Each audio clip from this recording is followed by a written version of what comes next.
Hey guys, எல்லாருக்கும் வணக்கம். இன்றைக்கி வீடியோவில் நம்ம என்ன பார்க்க போகிறோம்னா, இந்த பாப்பப் ஸ்ப்ரிங்கு அப்புறம் இந்த பாப்பப் பால்லாம் எப்படி ஒரு கார்ப் ஃபிஷ்ஷிங்க்கு தேவைப்படுது, அதை எப்படி நம்ம பண்ண போகிறோம், அது மட்டும் இல்லை அதோட யூஸ் என்ன மாதிரி சைஸ் ஊக்ஸ்லாம் யூஸ் பண்ணலாம் அப்படின்றது இந்த வீடியோவில் டீட்டெயிலாக போட போகிறேன். வீடியோவை ஃபுல்லாக பாருங்கள், மறக்காமல் சப்ஸ்கிரைப் பண்ணுங்கள். இந்த பால் செட்டுக்கு தேவையானது ஃபஸ்ட்டு ஸ்ப்ரிங்கு எப்படி பண்ணுறது அப்படின்னா, நீங்கள் லோக்கல் மார்க்கெட்டில் ஹார்ட்வேர்லேயே நீங்கள் வாங்கலாம். இது வேலி போடுற கம்பி. இந்த கம்பி கோட்டடோடு இருக்கும். கோட்டட் இல்லாமல் வாங்காதீங்க, அது தண்ணியில் போட்டுனா ரஸ்ட் ஆகும். கோட்டடோடு வர்றது அது வாங்கிக்கோங்க. அது வாங்கி ஒரு சின்ன கம்பி எடுத்து அதில் நல்லா ரொட்டேட் பண்ணி நீங்கள் பண்ணிங்கனாலே பண்ணலாம். இது எப்படி பண்ணுறதுன்ற வீடியோ நான் நெக்ஸ்ட்டு போடுறேன். இப்போ பால் செட் மட்டும் எப்படி பண்ணுறது அப்படின்றத பார்க்கலாம். நெக்ஸ்ட்டு பார்த்திங்கன்னா, இந்த பால் மார்க்கெட்டில் கிடைக்கும். 20 ரூபீஸ் ஒரு பால். ஸ்பாஞ்ச் மாதிரி இருக்கும், அதே சமயம் நல்லா மிதக்கிற மாதிரி இருக்கும். அது நீங்கள் வாங்கலாம். இல்லை அப்படின்னா நீங்கள் உங்கள் வீட்டிலே பண்ணிக்கலாம். இதுக்கு என்ன தேவை அப்படின்னா, பழைய செருப்பு தான் ஆக்சுவலாக ஒரு கரெக்டான மெட்டீரியல். பழைய செருப்பு ஏதாவது வீட்டில் இருந்ததுன்னா அதை க்யூப் சைஸில் கட் பண்ணிவிட்டு அதை நல்லா ஒரு ஹெக்ஸகன் ஷேப்பில் ஃபுல்லாக கட் பண்ணிட்டீங்க அப்படின்னா, அதுக்கப்புறம் எமரி ஷீட் வச்சு லைட்டாக ரப் பண்ணிங்க அப்படின்னா இந்த ரவுண்ட் ஷேப் வந்துடும். சைஸ் மட்டும் பார்த்துக்குங்க, கார்ப்போட வாய்க்குள்ளே போகிற மாதிரி அந்த சைஸ் கரெக்டாக நீங்கள் பண்ணணும். அதுக்கு 10 mm 15 mm டயாமீட்டரில் நீங்கள் பண்ணிங்க அப்படின்னா கரெக்டாக இருக்கும். அது கார்ப் வாயில் 1 kgலேருந்து கார்ப் நீங்கள் டார்கெட் பண்ணுறீங்க அப்படின்னா, அந்த கார்ப்புக்கு வாயில் போடுறதுக்கு 15 mm சைஸில் இருந்ததுன்னா மட்டும்தான் கரெக்டாக இருக்கும். அதனால அந்த பாலோட சைஸ் மட்டும் கொஞ்சம் நல்லா பார்த்துக்க, 15 mm இருக்கணும். நெக்ஸ்ட் உங்களுக்கு தேவையானது இந்த ஸ்டாப்பர். இந்த ஸ்டாப்பர் மார்க்கெட்டில் கிடைக்கும். 5 ரூபா 10 ரூபா தான். இது கூட நீங்கள் ஹோம்லேயே பண்ணலாம். இது ரொம்ப சிம்பிள் தான். மோனோஃபிலமெண்ட் லைன் இருக்கு இல்லையா, அந்த லைனில் ஒரு சின்ன பீஸ் கட் பண்ணிட்டீங்கனாலே போதும். அதுவே கூட யூஸ் பண்ணிக்கலாம் நீங்கள். நெக்ஸ்ட் சோயல். இந்த சோயல் பார்த்திங்க அப்படின்னா 25 kgக்கு வித்ஸ்டாண்ட் பண்ணுற மாதிரி ஒரு நல்ல சோயல் வாங்கிக்கோங்க. இந்த சோயிலோட ப்ரைஸ் பார்த்திங்கன்னா ஒரு 7 ரூபா 8 ரூபா இருக்கும். இது நீங்கள் கடையில் தான் வாங்கி ஆகணும். இது நீங்கள் மேனுஃபேக்சர் பண்ண முடியாது. ஏன்னா இது ஸ்மூத் ரொட்டேட் பண்ணுற மாதிரி இருக்கணும். அது நீங்கள் கடையில் வாங்கிங்க. அது மட்டும் இல்லை, முக்கியமான விஷயம் என்னென்னா, ஒரு 25 kg வித்ஸ்டாண்ட் பண்ணுற மாதிரி ஒரு சோயில் வாங்கிக்கோங்க. ஏன்னா இங்கே தமிழ்நாட்டில் பார்த்திங்கன்னா carp 15 kg 20 kg carp 25 kg carp கூட கிடைக்குது. அதனால் நீங்கள் எந்த இடத்துல போடுறீங்க அப்படின்றது ரொம்ப முக்கியம். அதுக்கு 25 kg வாங்கிட்டீங்க அப்படின்னா உங்களுக்கு யூஸ்ஃபுல், கொஞ்சம் லைஃப் வரும், உங்களுக்கு வராது, கார்ப் மிஸ் ஆகாது. அதனால் இது மட்டும் நீங்கள் பார்த்துக்க, 25 kgக்கு நீங்கள் பார்த்து வாங்கிக்கோங்க. நெக்ஸ்ட்டு முக்கியமான விஷயம் என்ன அப்படின்னு பார்த்தீங்கன்னா, ப்ரைடு. இந்த ப்ரைடு நான் 50 LB ப்ரைடு நான் எடுத்துக்கிட்டேன். நீங்கள் என்ன பண்ணுறீங்க, 50 LBக்கு மேலே கூட நீங்கள் யூஸ் பண்ணிக்கலாம். 50 LBனா உங்களுக்கு ஒரு 19 kg வரும். 90 kg வரைக்கும் வித்ஸ்டாண்ட் பண்ணோம். அதுக்கு மேலே லோடு கொடுத்தோம் அப்படின்னா அது பிச்சுட்டு போயிடும். அதனால் நீங்கள் என்ன பண்ணுங்கள், ஒரு 100 LB 80 LB அந்த ரேஞ்சில் நீங்கள் போட்டிங்கன்னா கொஞ்சம் பெட்டராக இருக்கும். உங்களுக்கு கொஞ்சம், ஏன்னா நம்ம திரும்ப நம்ம யூஸ் பண்ணும்போது ப்ரைடில் டேமேஜ் ஆகிறதுக்கான வாய்ப்பு இருக்குது. அப்போ டேமேஜ் ஆச்சுன்னா, ஏன்னா 50 LB நான் யூஸ் பண்ணுறேன் அப்படின்னா ஒரு 4 வாட்டி 5 வாட்டி நான் திரும்ப யூஸ் பண்ணிகிட்டே இருக்கும்போது நான் ஒன்றும் ப்ரைடில் கொஞ்சம் டேமேஜ் ஆச்சு அப்படின்னா, அதுக்கப்புறம் கார்ப் ஒரு பெரிய கார்ப் மாறும்போது அறுத்துட்டு போயிடும். அதுவே ஒரு 100 LB நான் யூஸ் பண்ணுறேன், ஒரு 80 LB யூஸ் பண்ணுறேன்னா கொஞ்சம் டேமேஜ் ஆனாலும் கொஞ்சம் கார்ப் ஒரு 15 kg கார்ப் பிடிக்கும் போது கொஞ்சம் வித்ஸ்டாண்ட் பண்ணும், கொஞ்சம் லைஃப் வரும். அதுக்கு தான் ரொம்ப அடிக்கடிக்கு நீங்கள் மாற்றணும்னு அவசியம் இல்லை. ஒரு 5 to 6 டைம்ஸ் நம்ம யூஸ் பண்ணிவிட்டு அதுக்கப்புறம் மாற்றிக்கலாம். அதனால ஒரு 80 LB அதுமாதிரி நீங்கள் யூஸ் பண்ணிங்க, அது ரெக்கமெண்டடு. நெக்ஸ்ட்டு தேவையானது இந்த வாஷரு. ஆக்சுவலாக இது ஒரு ரிங்குன்னு சொல்லுவாங்க. இந்த ரிங் நீங்கள் மார்க்கெட்டில் கிடைக்கும். இதுவும் கொஞ்சம் ப்ரைஸ் கம்மி தான். நீங்கள் இதுவும் வாங்கலாம், ஒரு 10 ரூபா அந்த ரேஞ்சில் தான் வரும். இல்லை இந்த ஸ்ப்ரிங்கு இல்லைனாலும் நீங்கள் ப்ரைட்லேயே நாட் போட்டு யூஸ் பண்ணலாம். ஒன்றும் தப்பே கிடையாது, ஒன்றும் ஆகாது. இந்த ஸ்ப்ரிங்கு இந்த ரிங்கு கிடச்சிதுன்னா யூஸ் பண்ணுங்கள், இல்லைனா ப்ரைட்லேயே நாட் போட்டு யூஸ் பண்ணுங்கள். நான் அது சொல்கிறேன் நான் எப்படி நாட் போடுறதுன்னு. நெக்ஸ்ட்டு கார்ப் ஃபிஷ்ஷிங்கில் ரொம்ப ரொம்ப ரொம்ப முக்கியமானது ஹூக்கு. இந்த ஹூக்கு நீங்கள் என்ன வாங்குறீங்க அப்படின்றது தான் முக்கியம். நீங்கள் ஹூக்கு ஏகப்பட்டது இருக்குது இந்த மார்க்கெட்டில். நீங்கள் பார்த்தீங்கன்னா, அதுவும் கார்ப் ஃபிஷ்ஷிங் சொல்லிட்டு 10 ஹூக்கு 300 ரூபான்னு விற்கிறாங்க. நீங்கள் லோக்கல் மார்க்கெட்டில் ரொம்ப லோ ப்ரைஸ்ன்னு போனாலே 300 ரூபா 250 ரூபா அந்த ரேஞ்சில் கொடுக்குறாங்க உங்களுக்கு. நீங்கள் அதெல்லாம் வாங்கி தயவு செஞ்சு ஏமாந்து போயிடாதீங்க. சுத்தமாக தாங்க, 5 கிலோ மீனை பிடிச்சாலே தாங்காது ஊக்கு.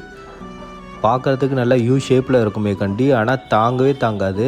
நான் உங்களுக்கு சஜஸ்ட் பண்ணுறேன் என்ன ஊக்கு அப்படின்னா, மஸ்டர்ட் பிராண்டில் வாங்கினீங்க அப்படின்னா 25 kg வரைக்கும் கூட தாங்கும். சரிங்களா. அந்த பிராண்டாக பார்த்து வாங்க. மஸ்டர்ட் ஊக்குன்னு கேட்டிங்கன்னா தெரியும் உங்களுக்கு. வி பாயிண்ட் மஸ்டர்ட் ஊக்குன்னு சொல்லுவாங்க. நம்பர் 6 மஸ்டர்டில் வந்து நம்பர் 6 ஊக்கு.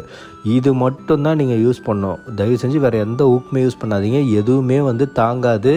இந்த ஊக்கு மட்டும்தான் தாங்கும். இதுவே நாங்கள் வந்து 25 கிலோ பிடிக்கும் போது வந்து மீன் வந்து பிடிச்சி கரைக்கு ஏற்றுட்டோம். ஆனால் அது வந்து வளைஞ்சிருந்தது. இதுவே வந்து 25 கேஜி வந்து தான், அந்த அளவுக்கு தான் இதோட ரேஞ்சு. இந்த ஊக்கு கேட்டு வாங்க. இந்த ஊக்கு அவ்வளோ சீக்கிரம் கிடைக்காது. நீங்கள் வந்து கண்டிப்பாக காசிமேடு போனால் மட்டும்தான் கிடைக்கும். அங்கே போயிட்டு கண்டிப்பாக இந்த ஊக்கு வாங்க. வேறு எந்த ஊக்குமே போடாதீங்க. போட்டிங்கன்னா உங்களுக்கு வந்து வேஸ்ட்டாக பிச்சுட்டு போகும் மீன் வந்து. சரிங்களா. அதுவும் பார்த்திங்கன்னா கட்லா வந்து ரொம்ப அதிகமான எஃபர்ட் கொடுக்கும். உங்களுக்கு வந்து தூக்கிறதே ரொம்ப கஷ்டம். அதனால் வந்து நீங்கள் ஒன்றும் இல்லை, நீங்கள் போய்ட்டு ஒரு கிலோ 2 கிலோ பிடிக்கிறீங்கன்னா யூஸ் பண்ணலாம். ஆனால் திரும்ப மாற்றிட்டே கிடக்கணும். இது நீங்கள் ஒரு மஸ்டர்ட் ஊக்கு வாங்கிட்டீங்க அப்படின்னா லைஃப் வரும் நல்லா. அதேமாதிரி நல்ல பெரிய மீனாக பிடிக்கிறதுக்கு வந்து யூஸ்ஃபுல்லாகும். நீங்கள் சின்ன மீன் நீங்கள் போய் பிடிக்கிறீங்க டைம் பாஸுக்குன்னா ஓகே, அதெல்லாம் ஒன்றும் பிரச்சனை இல்லை. நீங்கள் ஒரு நல்ல ஹாபியாக நான் வந்து போனால் நல்ல பெரிய மீனாக தான் பிடிப்பேன் அப்படின்னா நீங்கள் ஓகே, அது இந்த மஸ்டர்ட் ட்ரை பண்ணுங்கள். வேறு எதுவுமே வந்து செட் ஆகாது. மஸ்டர்ட் மட்டும்தான் வந்து நல்லாயிருக்கும். இப்போ நான் வந்து ஸ்ப்ரிங் வந்து ஆல்ரெடி நம்ம வந்து பண்ணி வச்சுருக்கோம். அதே மாதிரி நான் கடையில் வந்து வாங்கி வச்சுருக்கேன். இந்த க்ரீன் கலருன்றது வந்து நானே பண்ணது. ஆக்சுவலாக அது பக்கத்தில் இருக்கிறது பார்த்திங்க அப்படின்னா கடையிலேருந்து வாங்குறது தான். ஓகேங்களா. அது வந்து ரொம்ப ரஸ்டி ஆகுது. க்ரீன் கலருன்றது வந்து ரஸ்ட் ஆகாது. அந்த ஸ்ப்ரிங் எப்படி பண்ணுறது நான் அப்புறம் காட்டுறேன். ஃபஸ்ட்டு என்ன பண்ணுங்கள், இந்த பால் எடுத்துங்க. பாலில் வந்து ஹோல்ஸ் ஆல்ரெடி நம்ம கடையில் வாங்கினா ஹோல்ஸ் இருக்கும். இல்லைனா நீங்கள் தான் ஹோல்ஸ் போடணும். சின்ன ஊசி எடுத்து அழகாக ஸ்லோவாக ஓட்டை போட்டுக்குங்க. ஓட்டை போட்டதுக்கப்புறம் பிரைட் அதில் நுழைச்சி நாட் ஒன்று போட்டுக்க. இந்த நாட் வந்து எவ்வளோ கிட்ட போடுறீங்களோ அவ்வளோக்கு நல்லது. இதுக்கு வந்து நீங்கள் வந்து பாலை விட்டு வெளில வரக்கூடாது அந்த நாட்டு. சரிங்களா. சின்னதாக போடுங்க, கொஞ்சோண்டு வச்சு போடுங்க. அந்த நாட்டு வந்து பாலுக்குள்ளேயே இருக்கணும், பாலை விட்டு வெளில வரக்கூடாது. எல்லோரும் என்ன தப்பு பண்ணுறாங்கன்னா, அந்த நாட்டை வந்து இந்த பால் அந்த பக்கத்துலேருந்து இந்த பக்கம் வரைக்கும் லென்த்து வர மாதிரி பண்ணுவாங்க. அது மாதிரி பண்ணக்கூடாது. அந்த நாட்டு வந்து பாலோட சென்டர்லேயே நிற்கணும். அது ஞாபகம் வச்சுக்க. மேலேருந்து கீழே அந்த சென்டர்லேயே அந்த நாட் நிற்கணும், வெளில வரக்கூடாது அந்த நாட்டு. சரிங்களா.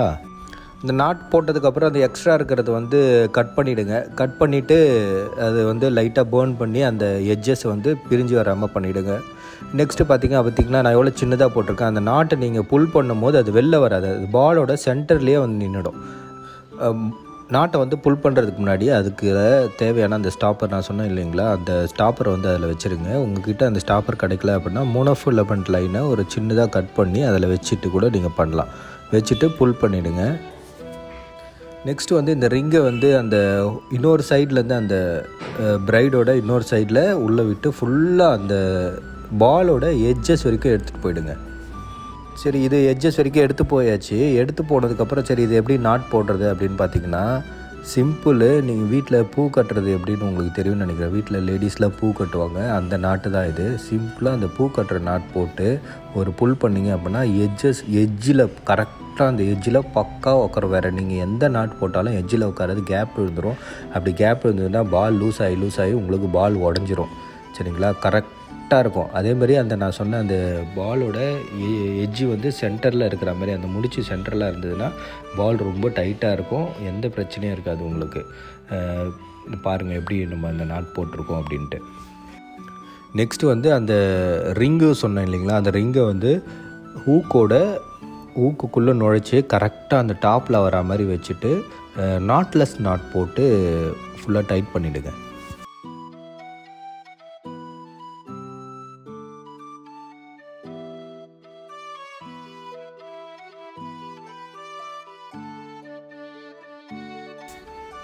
நெக்ஸ்ட்டு வந்து இதில் ஒரு வெயிட் மட்டும் ஆட் பண்ணணும். இந்த வெயிட் வந்து இது மாதிரி சிம்பிளாக நீங்கள் ஹோம் மேடே பண்ணலாம். இல்லைனா கடையில் லெட்டுன்னு விற்கிது இல்லையா, சால்ட்ரிங் பண்ண லெட்டு, அந்த லெட்டு நீங்கள் போயிட்டு கேட்டிங்க அப்படின்னா கொடுப்பாங்க. 20 ரூபா 30 ரூபா இருக்கும். அந்த லெட்டு வாங்கிட்டு வந்து கூட நீங்கள் ரவுண்ட் பண்ணி சுற்றி வைக்கலாம். நான் உங்களோட டிஃப்ரென்ஸ் காட்டுறேன். அந்த லெட்டுக்கும் வந்து ஹோம்மேடு வெயிட்டுக்கும் வந்து என்ன டிஃப்ரென்ஸு, என்ன அட்வான்டேஜ் இருக்குது அப்படின்னு நான் காட்டுறேன் உங்களுக்கு.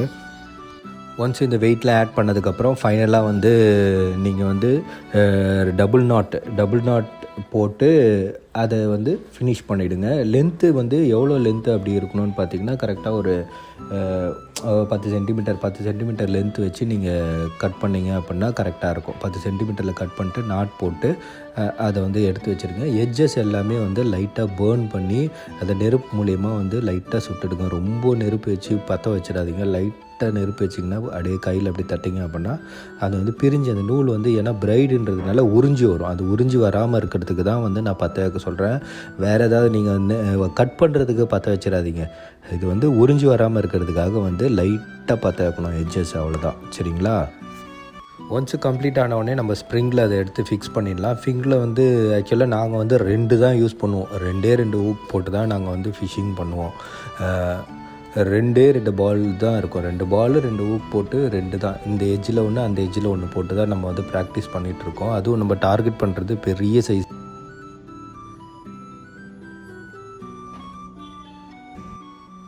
ஓகே, நீங்கள் இப்போ வந்து ஆக்சுவலாக ஃபினிஷ் பண்ண ஒரு ஸ்ப்ரிங்கை நீங்கள் பார்க்குறீங்க. தண்ணியில் பார்த்துட்ருக்கீங்க தண்ணிக்குள்ளே எப்படி இருக்குன்ட்டு. ஆக்சுவலாக லெஃப்ட் சைடில் இருக்கிறது பார்த்திங்கன்னா உங்களுக்கு வந்து லெட்டு மூலிமா பண்ணது. ரைட் சைடில் இருக்கிறது நம்ம வந்து ஹோம்மேட் லெட்டில் பண்ணது. இதில் வந்து எது பெட்டர் ரிசல்ட்டுன்னு பாருங்கள். ஆக்சுவலாக கடையில் வாங்கின லெட்டு பார்த்திங்க அப்படின்னா கொஞ்சம் 2 லெட்டு போடணும்.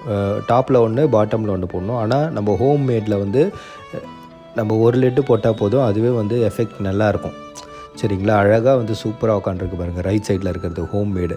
சில லெஃப்ட் சைடில் இருக்கிறது பார்த்திங்க அப்படின்னா கொஞ்சம் பாப்பப் ஆகி மேலே இருக்குது இல்லைங்களா? கீழே ஒரு லெட் இருக்கும், மேலே ஒரு லெட் இருக்கிறதுனால இது மாதிரி இருக்குது. இந்த லெட்டு வந்து ரொம்ப முக்கியம். இதை போடாமல் விட்டுறாதீங்க. இதை போடாமல் இருந்தால் என்ன ஆகும்ன்றதையும் நான் காட்டுறேன் பாருங்கள். ஆக்சுவலாக இந்த வீடியோவில் நீங்கள் பார்க்குறது வந்து இப்போ நீங்கள் பார்த்துட்ருக்கிறது வந்து லெஃப்ட் சைடில் இருக்கிறது வந்து லெட் இருக்கிறது, ரைட் சைடில் இருக்கிறது லெட் இல்லாதது வந்து அப்படியே பாப்பப் ஆகி நிற்கும்.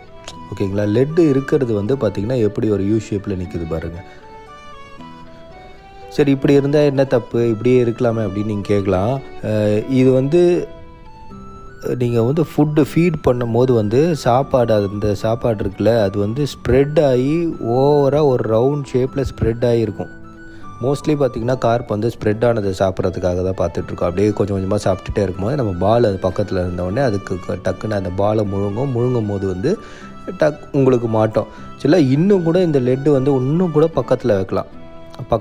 ஒரு சில கார்ப்லேயே நிறைய டிஃப்ரெண்ட் டைப்ஸ் ஆஃப் கார்ப்புக்கு ஒன்று வந்து வாய் கீழே இருக்கும், ஒன்று வாய் மேலே இருக்கும். அதனால் வந்து அதுக்கேற்ற மாதிரி கொஞ்சம் கீழே இருந்தது அப்படின்னா கீழே போயிட்டு சக் பண்ணி சாப்பிடும் இல்லையா? இப்போ இன்னும் கொஞ்சம் கீழே இருந்ததுன்னா இன்னும் கொஞ்சம் ஈஸியாக சக் பண்ணும்போது டக்குன்னு மாற்றிக்கும். ஒரு சிலது மேலே ஒரு பின் வந்து மேலே வச்சுருங்க, ஒன்று கீழே வச்சுருங்க. அது வந்து பெஸ்ட்டு.